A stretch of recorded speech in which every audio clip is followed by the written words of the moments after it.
Tuhan, saya ambil dari Mazmur 116. Ini ayat yang sangat familiar buat kita, tapi nggak familiar dikhotbahkan di hari Minggu, saudara. Oke, Mazmur 116 ayat yang ke-15. Mazmur 116 ayat yang ke-15. Firman Tuhan berkata, berharga di mata Tuhan kematian semua orang yang dikasihinya. Ini ayat yang biasa kita dengar di rumah duka. Biasanya Bapak Gembala pasti bawanya itu di ibadah penghiburan atau di pemakaman.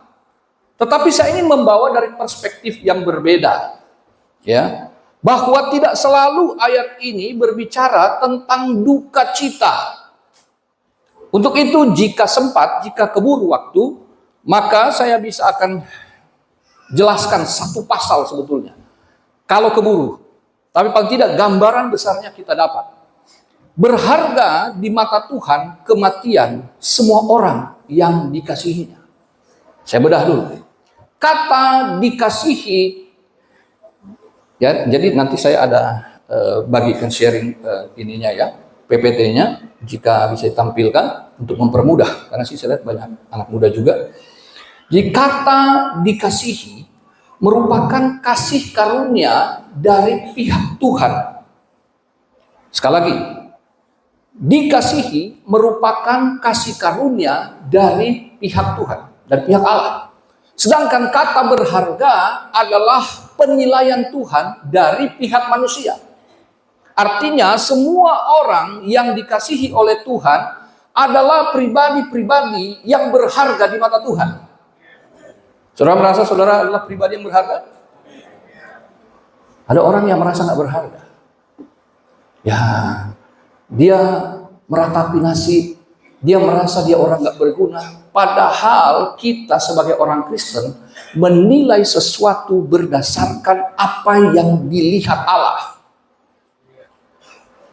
Orang bisa mengatakan kita bukan siapa-siapa. Orang bisa membuat kita dibully, membuat kita kecil hati. Tapi apa kata Alkitab? Bagi Tuhan kita adalah orang-orang yang sangat berharga. Itu cuma. Kita nggak perlu validasi dari manusia. Tapi kan memang sebagai manusia kita seringkali pengen orang mengakui kita. Padahal apa yang Tuhan akui itu cukup. Haleluya. Jadi saudara, merupakan subjektivitasnya Allah, ya, untuk mengasihi manusia, dan merupakan objektivitasnya Allah untuk menilai manusia yang dikasihinya. Subjektif, karena itu kasih karunia. Terserah Tuhan.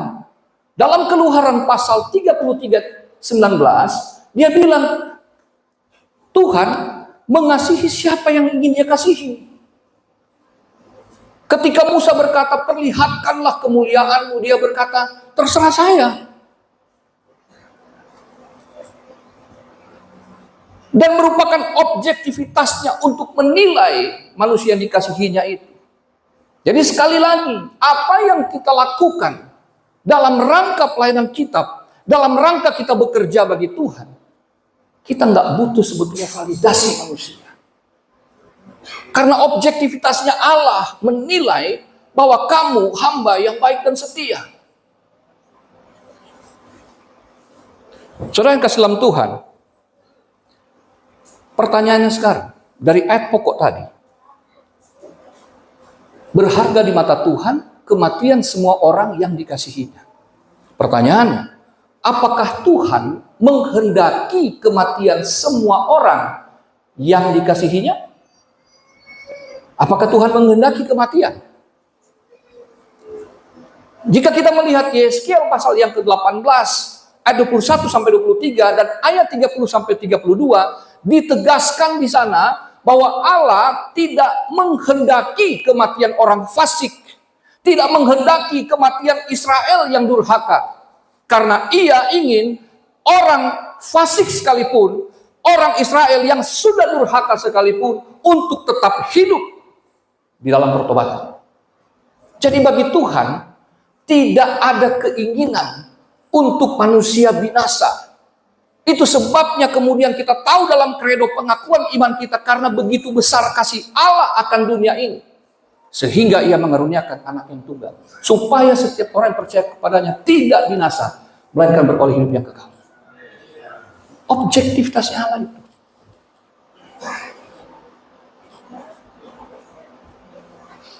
Dan subjektivitasnya. Bahwa dia pengen manusia itu hidup. Manusia yang meninggalkan Tuhan.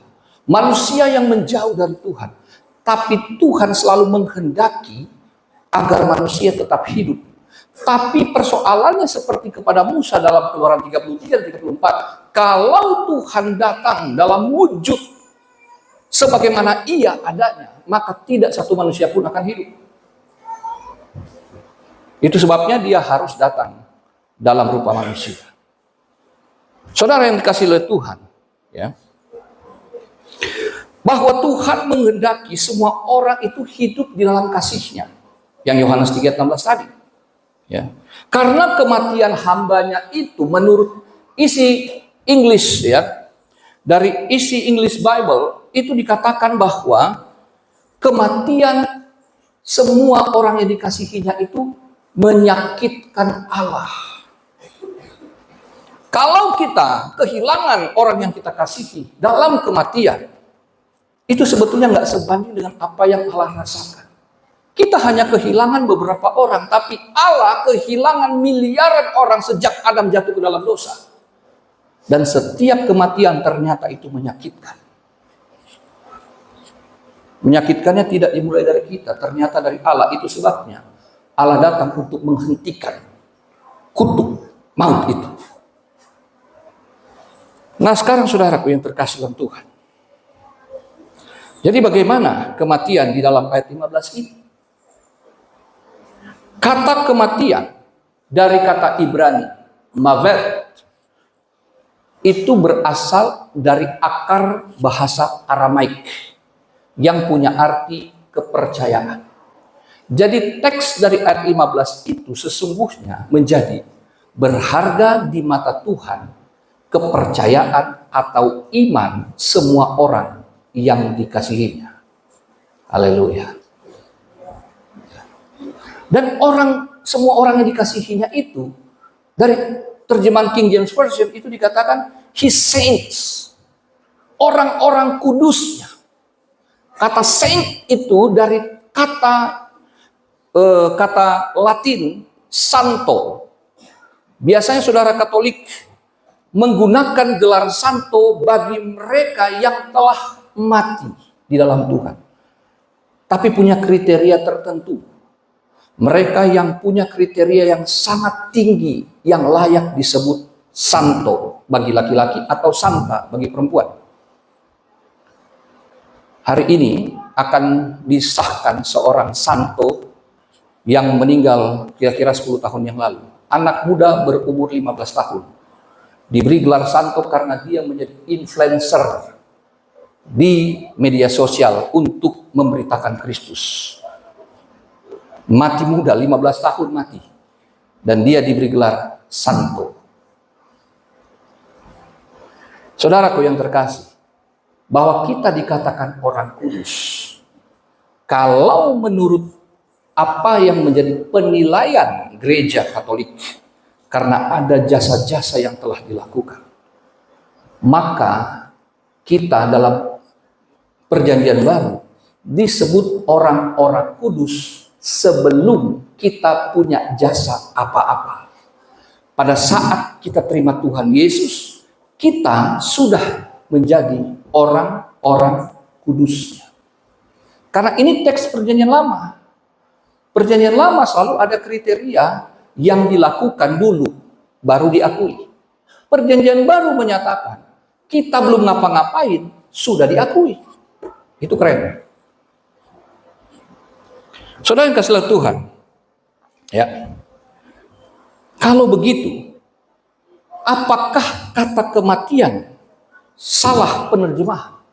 Kalau kematian itu diterjemahkan dari bahasa Aram kepercayaan. Apakah itu salah? Enggak juga. Karena ternyata ada hubungan antara iman dan kematian. Ya. Kalau kita melihat Ibrani pasal 11 ayat yang keempat, kita menemukan kisah singkat tentang Habel dan Kain. Dikatakan karena iman, Habel mempersembahkan korban yang lebih baik daripada Kain. Dan dengan jalan itu, ya, dengan jalan iman, persembahan itu menjadi persembahan yang diterima Tuhan, yang diakui Tuhan, dan hal tersebut menjadi kesaksian yang hidup meskipun Habel mati. Itu sebabnya di kalimat penutup, di anak kalimat itu, di ayat 4 dikatakan, karena iman, ia Habel masih berbicara sesudah ia mati. Jadi dengan demikian saudara yang terkasih, bahwa karena iman, kita di hadapan Allah tidak pernah dinyatakan mati. Perhatikan, iman itu dasar, ayat 1. Ini kan ayat 4. Roma 10 ayat 17, karena firman Tuhan, firman Kristus menghasilkan iman. Jadi iman itu timbul dari pendengaran akan firman Kristus. Oke? Firman Kristus menghasilkan iman. Ibrani 11 ayat 1 menjadi dasar kita. Lalu ayat 3-nya Ibrani 11 itu, karena iman kita mengerti. Mengerti secara akal maksudnya. Jadi orang dunia pengen ngerti dulu secara akal, masuk akal dulu, baru saya percaya. Tapi Alkitab mengajarkan, percaya dulu, baru mengerti. Sukar bagi orang dunia memang. Ya. Habel mengerti karena dia percaya apa yang Tuhan inginkan. Maka dia bisa mempersembahkan yang terbaik karena dia memberi dengan pengertian. Itu sebabnya sampai hari ini di media sosial berseliweran begitu banyak teori-teori, begitu banyak sindiran-sindiran terhadap gereja Pantekosta khususnya.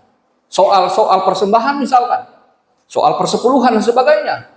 Tuduhan-tuduhan yang miring terhadap hamba-hamba Tuhan, terhadap para gembala. Karena mereka coba memahami dulu, baru percaya. Orang Pantekosta diajar percaya dulu, ngertinya belakangan. Saya, kalau bicara tadi tentang apa yang terjadi hari-hari ini, saya ngalamin 98. Saya bagian dari saksi sejarah itu. Saya kuliah di UKI, Cawang sini.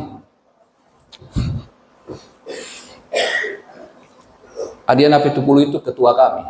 Kami dari Forkot, Forum Kota. Gerakan mahasiswa paling radikal pada zaman itu.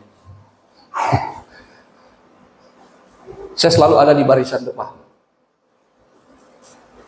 Saya menado di sini. Ya sekeliling itu kan namanya UKI itu pasti 80% sampai 90% Batak itu. Teman-teman semua. Dari rektor sampai tukang sapu pasti orang Batak.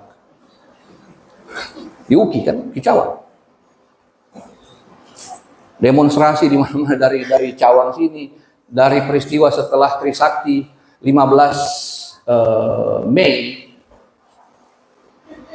seluruh sivitas akademik waktu itu 48 kampus kami Forkot kumpul di UKI, lalu dibubarkan dengan gas air mata dari helikopter untuk bubar. Saya tadi lewat depan Kodam, saya bilang istri saya, ini Kodam ini selalu keluar tank tiap malam untuk jagain kita. Kita nggak keluar kampus, nggak pulang-pulang. Jadi kalau mahasiswa cuma berapa hari di DPR, ya kita dulu bisa berhari-hari. Bahkan bisa berminggu-minggu di kampus nggak bisa keluar karena dijagain tank di depan. Panser di belakang Brimob, di Cawang bawah, di Cawang atas. Saya ngalamin itu. Gitu. Ya. Bagaimana saya dulu berada pada posisi merasa dulu nggak takut mati. Tapi setelah jadi hamba Tuhan, takut mati juga. Ya karena apa? Karena saya pikir Tuhan, saya masih pengen melayani. Gitu. Ya. Haleluya. Nah, saudara yang terkasih dalam Tuhan, bahwa Habel dikatakan dia beriman, maka dia mengerti. Saya waktu kuliah dulu kan di Forkot itu, kami itu lebih ke kiri-kirian dulu. Ya jujur aja, kami sebetulnya lebih ke sosialis, agak cenderung komunis waktu itu.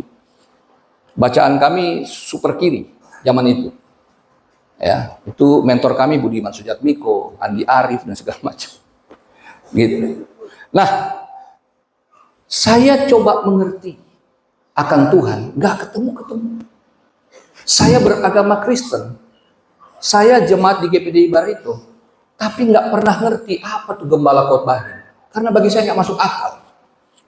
Apa itu Tritunggal? Nggak ngerti saya. 3 Tuhan kok dibilang 1. Seperti itu. Dan banyak hal, karena saya coba memahami dengan akal budi. Tapi firman mengajarkan, kita percaya baru kita akan ngerti. Sampai di sekolah Alkitab di Palembang tahun 2000, ya, setelah era reformasi, saya tetap menolak Tritunggal. Nggak masuk akal. Guru udah terangin begini, tetap 3 kelihatannya. Teman-teman bilang, waduh, lo bidat lo. Saya berdebat dengan teman-teman, nggak masuk akal. Di sekolah Alkitab. Sampai satu ketika saya sedang berdoa di ruang doa, tiba-tiba seperti Archimedes yang berteriak, Eureka! Saya mengerti. Teman-teman heran, lo mengerti apa? Ternyata benar. Allah bukan 3. Tritunggal aku ngerti, tapi aku susah jelasinnya. Saya percaya, baru saya mengerti. Kalau kita mengerti kehendak Tuhan, maka tindakan kita akan bersesuaian. Ya. Makanya saudaraku yang terkasih, sekali lagi, iman yang kita hidupi dalam keseharian kita akan menghasilkan keputusan-keputusan dan tindakan-tindakan yang benar. Dan akhirnya itu menjadi kesaksian. Kesaksian itu tidak pernah mati meskipun tubuh kita satu saat mati. Karena di hadapan Tuhan setiap orang yang percaya kepadanya, yang setia kepadanya, tetap hidup secara hakikat. Meskipun tubuhnya mati. Jadi saudaraku yang terkasih, memang tubuh jasmani orang-orang kudus akan menderita. Tetapi itu tidak dapat mencegah campur tangan Tuhan di dalam penderitaan itu. Karena iman kita memang akan ada menderita. Karena Filipi 1 ayat 29 mengatakan, kepadamu bukan hanya dikaruniakan untuk menerima keselamatan, tapi juga karunia untuk menderita bagi Kristus.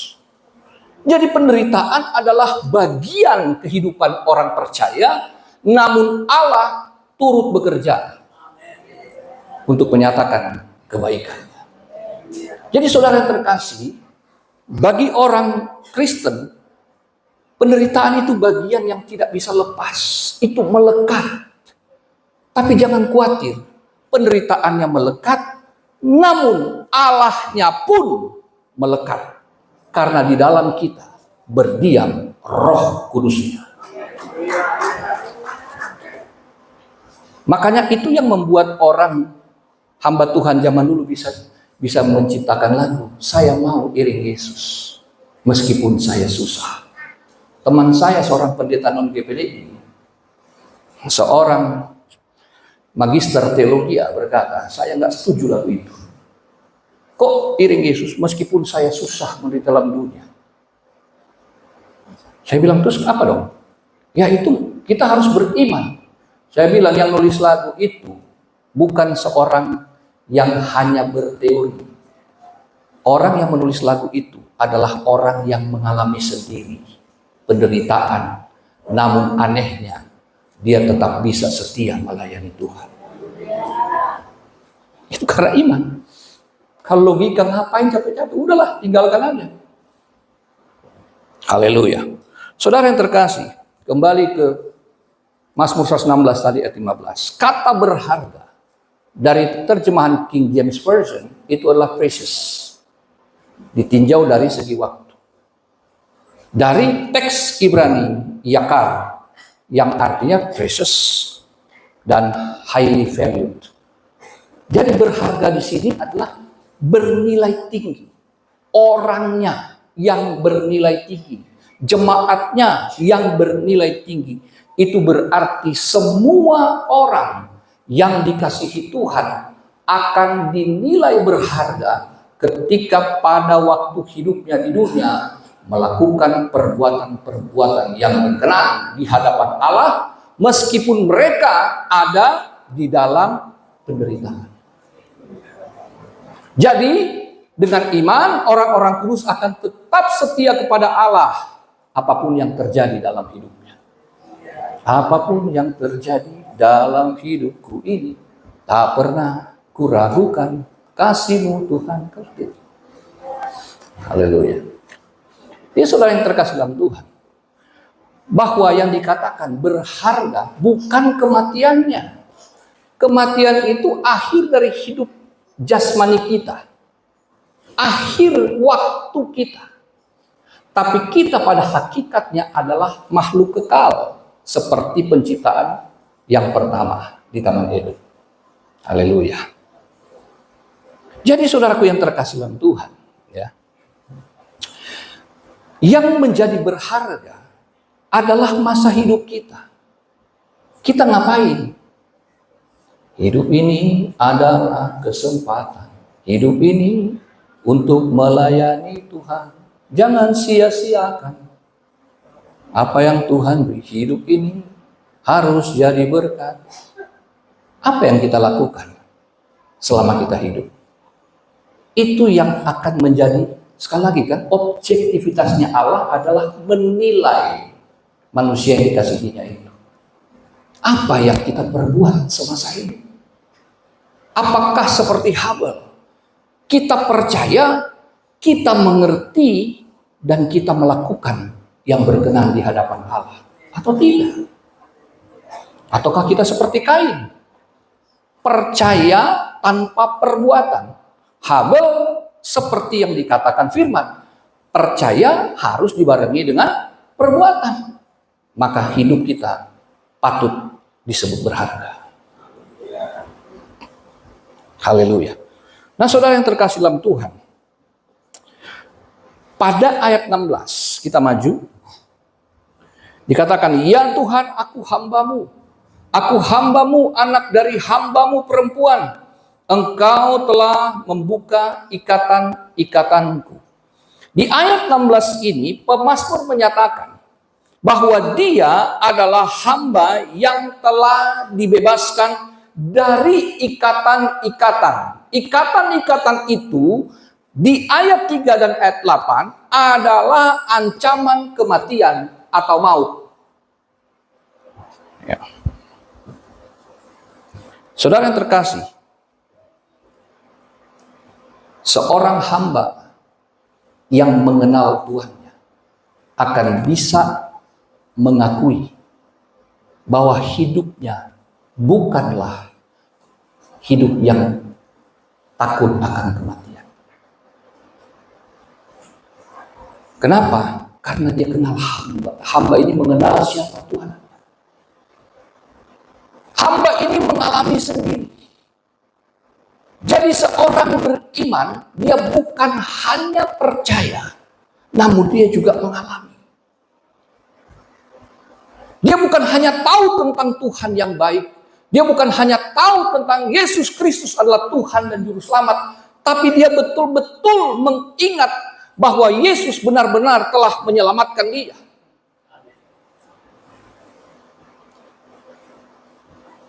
Aku ini hambamu. Kata hamba dari teks Ibrani Ebed artinya servant. Kalau konteks ini servant of God, pelayan Tuhan, atau worshipper of God,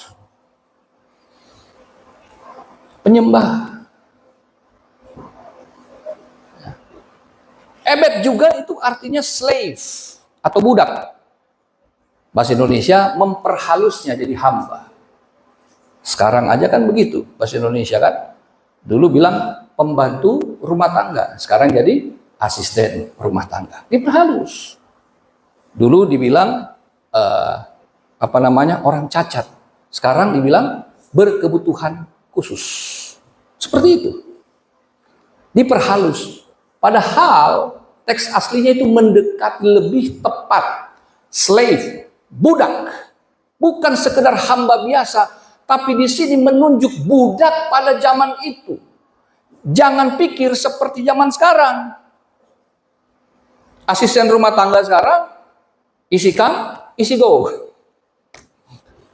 Dikasih gaji segini, ntar ada yang tawarin sono, dia pindah sebelah. Zaman itu nggak bisa, coy.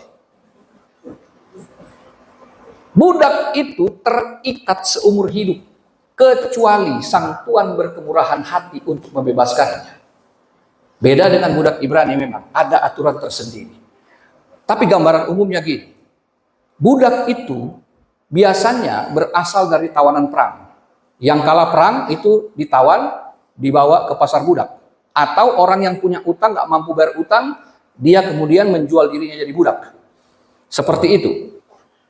Di pasar budak, seorang tuan yang kaya akan datang untuk memilih.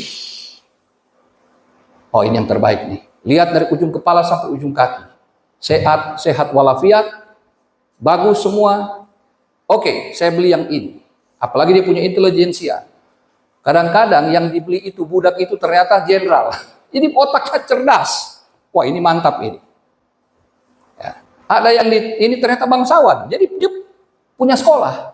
Latar belakang pendidikan yang bagus. Mundurlah tuan itu dapat. Nah, setelah dibeli, maka sang budak akan diberi cap. Misalkan, budak itu dicaplah di lengan. Ces. Theo. Jadi budak itu milik saya. Budak itu terikat kepada saya dengan adanya cap itu seumur hidup. Artinya, kalau si budak itu coba melarikan diri dari tempat di mana saya ada, maka ia bisa mudah dikenali. Dia susah lari.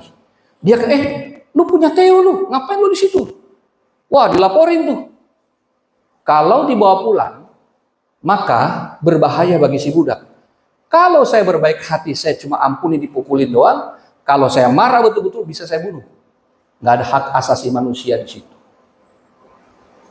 Makanya Paulus bilang kepada Onesimus, Filemon. Onesimus terima. Karena ini budaknya Filemon, kabur dari Filemon. Paulus bilang ampuni dia. Sebab bahaya zaman itu. Setelah dia jadi budak, seorang tuan dunia itu, maka dia wajib mengabdi tanpa syarat. Dia hak sepenuhnya. Mau diapain sama sang tuan, suka-sukanya tuan. Nah, ini kemudian kita melihat gambaran yang sangat jelas. Paulus menuliskan tentang ini. Bahwa tentang pemilihan Allah kepada manusia. Seperti tuan dunia memilih para budak di pasar budak.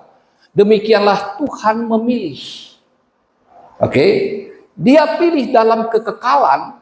Dan itu dikatakan dia memilihnya di dalam anaknya yang tunggal itu. Yesus Kristus. Di dalam Kristus kita dibeli. Atau bahasa yang biasa kita tahu, ditebus. Setelah ditebus, kita diberi cap materai kepemilikan, yaitu materai Roh Kudus. To mark with a seal, milik mutlak dari Allah. Itu dapat kita baca karya Allah Tritunggal itu, Bapa, Anak, dan Roh Kudus dalam Efesus 1 ayat 3 sampai ayat 14. Apa yang saya katakan tadi. Dia pilih, dia beli, dia materaikan. Nggak bisa kemana-mana. Artinya apa? Kita sekarang milik kepunyaan Allah yang harus mengabdi seumur hidup. Seperti kata pemazmur, aku hamba.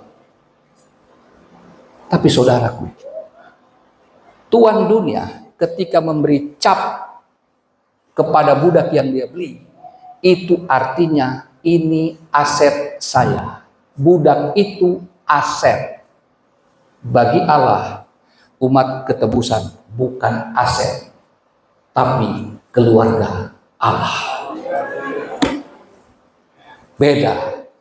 Jika tuan dunia memilih budak berdasarkan kriteria kekuatan fisik dan kecerdasannya, Allah justru memilih kita karena kita lemah dan bodoh, kata firman. Saya di UKI, ya aktivis, demonstran, tapi narkoboy juga. Saya terikat narkotika 6 tahun. Tadi pas lewat dari jalan tol saya tunjuk istri saya, itu pos itu tempat saya berlutut ketika Tuhan menjamah saya. Teman-teman bilang, wah kasihan dia tuh, paranoid dia tuh. Padahal di situ saya sedang berlutut, sedang berkata, Tuhan, aku orang berdosa, ampuni aku. Dia memilih saya di pasar budak narkotika. Hari itu saya ke gereja. Saya bilang, Om, saya mau bertobat. Saya mau pergi sekolah Alkitab. Hah? Rambut saya sepinggang sudah. Saya lihat, tadi rambut sepinggang tapi cewek, drummer. Saya juga drummer dulu. Saya bukan orang hebat. Saya bukan siapa-siapa ketika Tuhan memilih. Tuhan memilih budak yang kuat dan cerdas.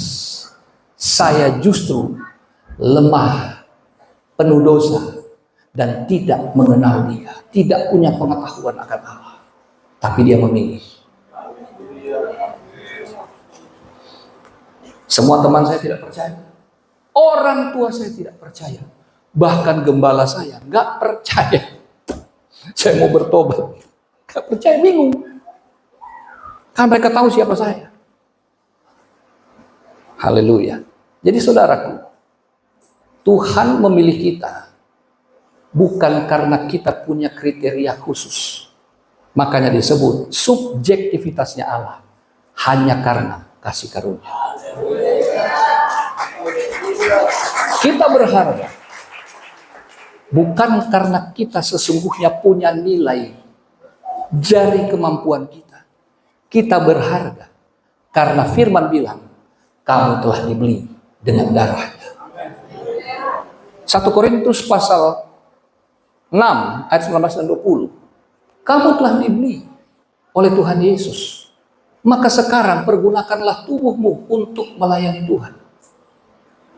Kamu bukan milikmu lagi, kata Paulus dalam Galatia pasal 2 ayat 19. Bukan milikmu lagi. Aku bukan milikku. Aku milik Yesus.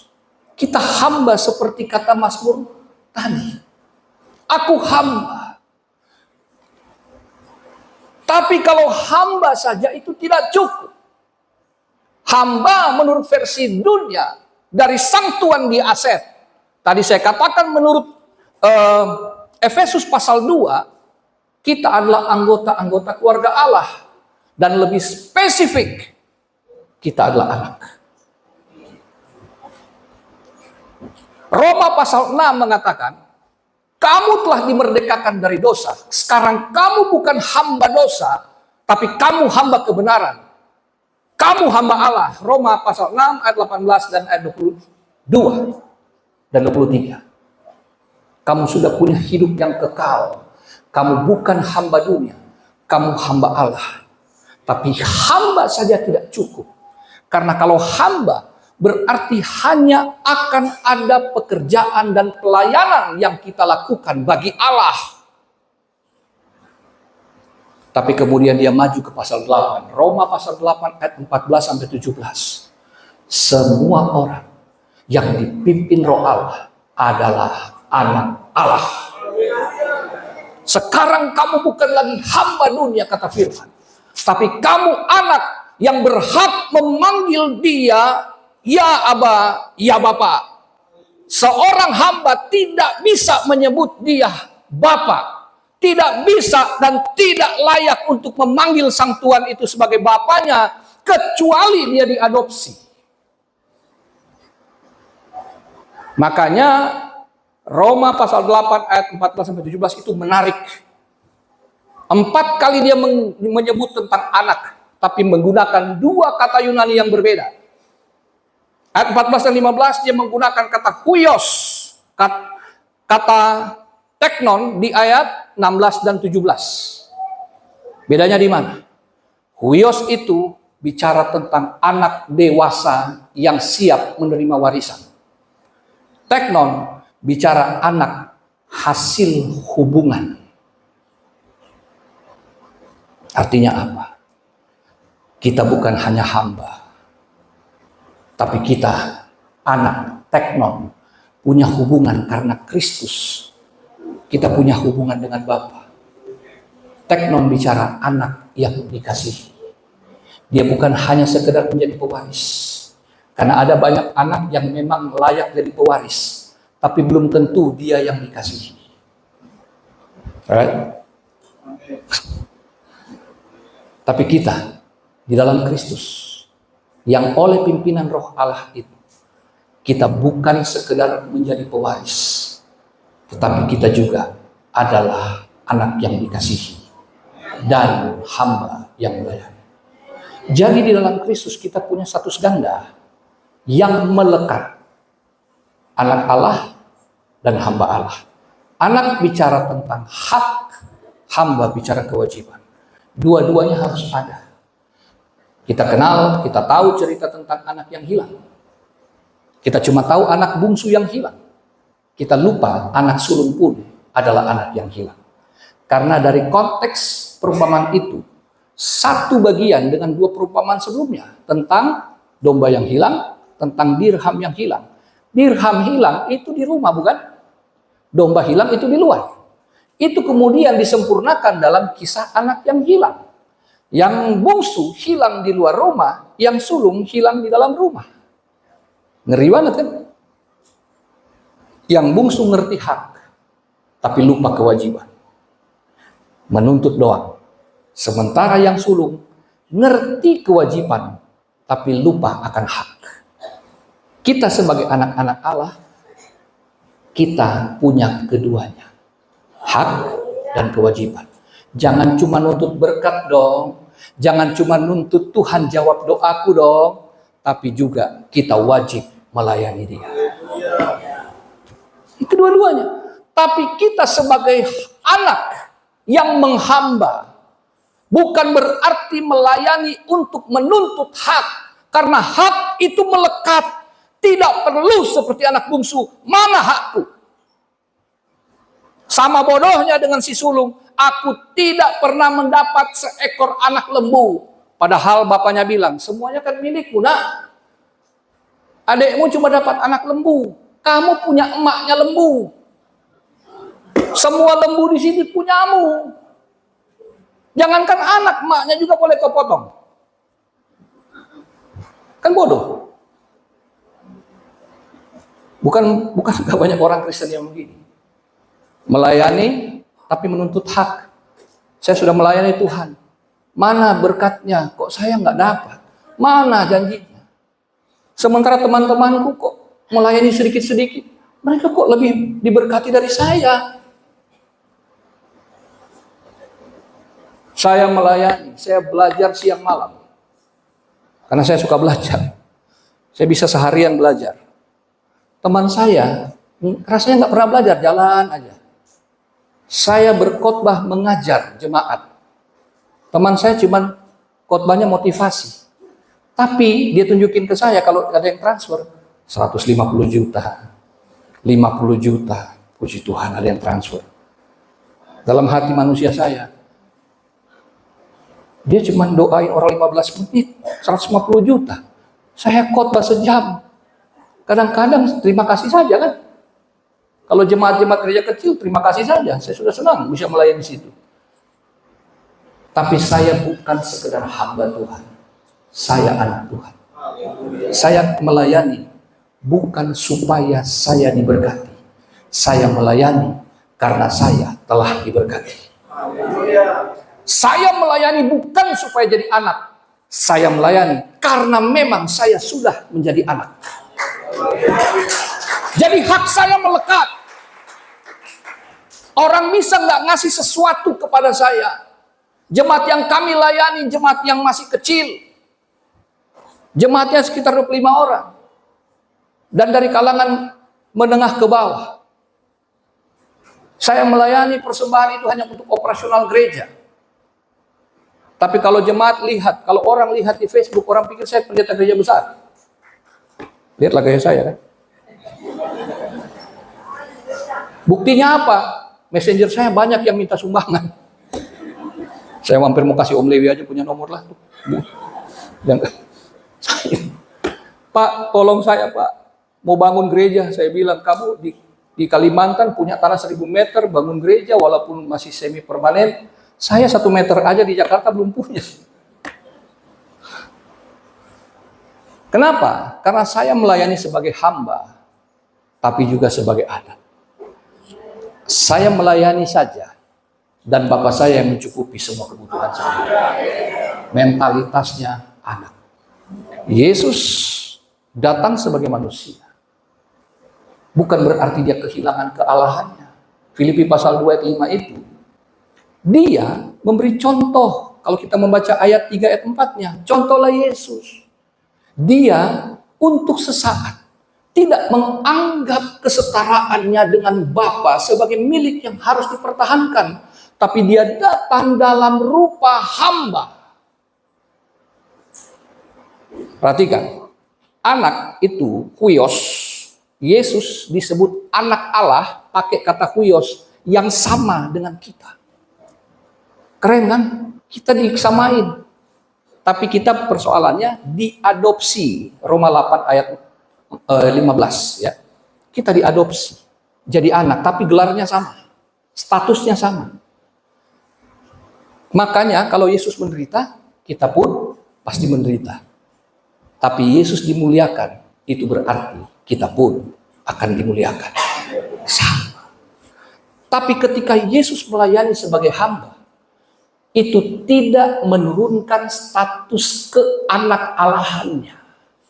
Ketika saudara dan saya melayani di gereja atau dimanapun, itu tidak merendahkan derajat kita sebagai anak Allah. Kita melayani sebagai hamba, tapi status keanakan kita tidak pernah di bawah itu. Makanya dunia mengatakan istilah budak korporat. Ada budak korporat. Kita bukan budak korporat. Kita budaknya Allah. Sekaligus anak Allah. Jadi dunia bisa memperlakukan kita nggak adil. Oke, yang kita lihat sekarang ini, dunia mempertontonkan ketidakadilan. Tapi Allah yang kita kenal, kepadanya kita mengabdi. Dia Allah yang adil. Manusia bisa nggak adil sama saya. Tapi Tuhan selalu memberikan keadilan itu bagi saya. Haleluya.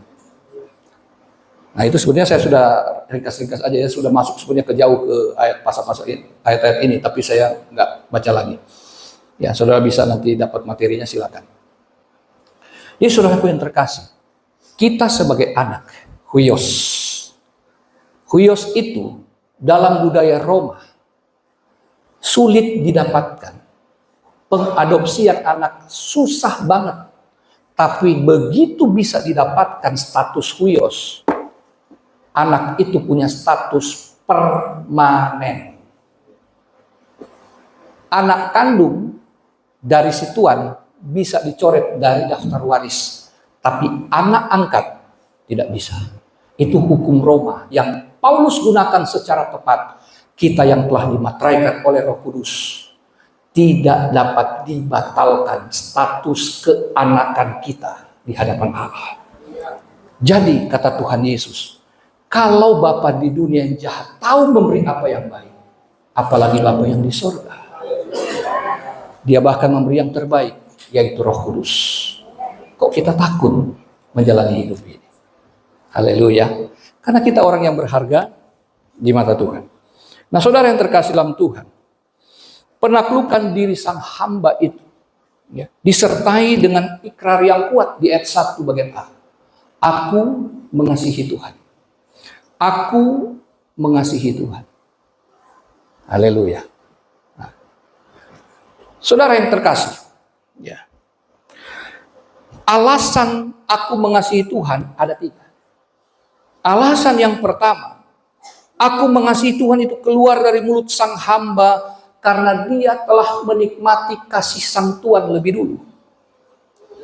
Kalau kita melihat dalam ayat 15 tadi, bahwa ia dikasihi oleh Allah, itu dapat kita lihat di dalam Keluaran pasal 20 ayat yang kedua. Tuhan bilang, akulah Tuhan Allahmu yang telah membebaskan kamu dari tanah Mesir, dari tempat perbudakan. Akulah Allah yang telah membebaskan. Jadi sang budak berkata, sang hamba berkata, aku telah dibebaskan dari ikatan. Aku telah dimerdekakan dari ikatan maut. Maka aku siap untuk mengabdi. Dan pengabdian itu bukan pengabdian karena kewajiban belaka, tapi karena kasihnya kepada Allah. Seringkali banyak orang Kristen itu gagal melayani karena dia berpikir melayani hanya kewajiban. Sekali lagi, dia hanya tahu statusnya sebagai hamba, tapi dia lupa statusnya sebagai anak. Oke, kita bukan properti, kita bukan aset, kita anak. Jadi, ketika melayani, yuk selalu landasi itu dengan kasih, dengan cinta kepada Tuhan. Melayani Tuhan dengan kasih, maka kita nggak akan menuntut apa-apa. Karena Tuhan lebih dulu mengasihi saya. Oke, itu ikrar yang pertama. Lalu kita melihat bahwa dari kisah ini kita mendapati ternyata kasih karunia itu sifatnya tidak searah, tapi 2 arah. Selalu orang berpikir kasih karunia itu Allah yang mengasihi saya. Padahal kasih karunia itu saya terima kasih Allah, maka saya harus membalasnya dengan mengasihi dia. Haleluya. Melayani dia, itulah cara pembalasan yang terbaik. Dengan apa kita bisa membalas kasih karunia Tuhan? Selain puji dan sembah. Sesederhana itu. Tapi kadang-kadang kita lebih banyak mengeluh. Kita lebih banyak memikirkan hal-hal yang negatif. Kita seringkali mengukur kebaikan Tuhan dengan materi. Kalau kita kerja sekian, harusnya kan saya layaknya terima sekian. Bapak Ibu, kalau pendeta GPDI mengukur pelayanannya dengan gaji, maka sudah lama bubar di GPDI. Tapi anehnya kami diajar dari sekolah Alkitab. Guru-guru kami mengajar, termasuk untuk Om Lewi, kepada siswa-siswa sekolah Alkitab. Ketika kamu dalam masalah, ketika kamu dalam kesusahan, pakai iman dan lutut. Hanya begitu. Kenapa? Itu bukti salah satu yang paling sederhana. Aku mengasihi Tuhan. Haleluya. Yang kedua, alasan kedua pemazmur berikrar adalah karena Tuhan telah mendengarkan doanya. Di ayat yang kedua, Mazmur 19 tadi ya, ayat 1 dan ayat 2. Nah, saya coba gabungkan ayat 1 dan ayat 2 ini ya, dari teks bahasa Ibraninya ya, dari kata kerja dan tensa waktunya, itu menjadi bagus banget Bapak Ibu. Saudara-saudara, kalimatnya menjadi begini. Aku mengasihi Tuhan yang telah menyendengkan telinganya, yang akan mendengarkan suaraku, permohonanku, dan seruanku seumur hidupku. Jadi Tuhan Allah yang kita sembah, yang kepadanya kita doakan, sekali ia menyendengkan telinganya, maka seumur hidup kita, ia bersedia untuk mendengar dan menerima, serta menjawab doa kita. Jadi nggak bergantung karena kita baik. Itu kan tuduhan Taurat. Kamu berdosa, kamu nggak bisa menghadap Tuhan. Kamu nggak bisa memohon, kamu nggak bisa meminta. Tapi Bapak Ibu, tubuh dan darah Kristus di hadapan kita adalah bukti bahwa kita memang pada dasarnya tidak bisa bertemu Tuhan. Tapi Kristus telah memungkinkan semuanya itu. Bahwa marilah kita mendekat kepada tahta kasih karunia Allah. Kita boleh mendekat. Untuk apa? Mendapatkan pertolongan tepat pada waktunya. Yang ketiga, yang terakhir. Ikrar yang ketiga adalah karena Tuhan Allah itulah satu-satunya yang dapat dipercaya. Di ayat 10. Sebelumnya ia berkata, aku ini sangat tertindas. Keadaan tersebut membuat pemazmur bingung. Lalu berkata dalam nada keputusasaan, semua manusia pembohong. Di ayat 11. Nah, kata kebingungan dari kata kerja Ibrani menunjukkan ketakutan mental dan panik. Tetapi kemudian pemazmur sadar ada Tuhan yang dapat dipercaya. Inilah proses kehidupan ketika manusia menghadapi masalah. Manusia bisa ingkar janji, tapi Tuhan tidak. Manusia pertama jatuh dalam dosa, Tuhan sudah janji akan ada yang menyelamatkan. Dari Kejadian 3 ayat 15. Dan janji itu tergenapi di Kalvari. Yesus Kristus Tuhan kita mati bagi kita. Setiap orang bisa meleset janjinya, tapi kita punya Tuhan yang tidak pernah ingkar janji. Haleluya, saudara adalah hamba yang melayani, tapi saudara adalah anak. Saya adalah seorang bapak. Saya tidak pernah menuntut anak saya untuk sempurna. Saya tidak pernah mengancam, kalau kamu tidak juara kelas, papa nggak akan kasih kamu makan. Oh tidak. Anak saya mengabdi, anak saya melayani dalam arti belajar di sekolahnya. Anak yang sulung baru masuk kuliah, dia selalu masuk ranking 5 besar, 3 besar. Tapi yang bungsu, mujizat dia naik kelas, saudara. Beda. Kalau dia pulang bawa nilai apalagi matematika, saya dan istri ketawa. Saya tidak marah. Kenapa? Karena dia anak saya. Saya tidak marah. Loh, kok cuma dapat nilai segini? Kamu sudah di sekolah mahal-mahal. Bodoh. Kamu anak nggak tahu diri. Belajar yang sungguh-sungguh supaya nilainya bagus. Itu tuntutan Taurat. Tapi kasih karunia, saya ngerti karena saya jadi bapak. Saya melihat itu dalam belas kasihan. Saya bilang, Tuhan tolong anak ini Tuhan. Supaya dia bisa naik kelas aja, syukur Tuhan. Saya tidak marah. Tuhan dalam belas kasihannya menilai, sekali lagi dia Tuhan yang tidak melihat kita menurut kriteria. Justru karena dilihat kita lemah, maka dia mengasihi kita. Karena bukan aset, bukan budak biasa, tapi kita adalah anak. Saya tetap memberikan kebutuhan anak saya tetap memberikan apa yang terbaik bagi anak saya, bukan karena dia punya nilai bagus, tapi karena dia anak saya. Itu saja. Kiranya Bapak Ibu yang punya anak memahami ini. Kasih Allah demikian. Haleluya. Kita angkat pujian.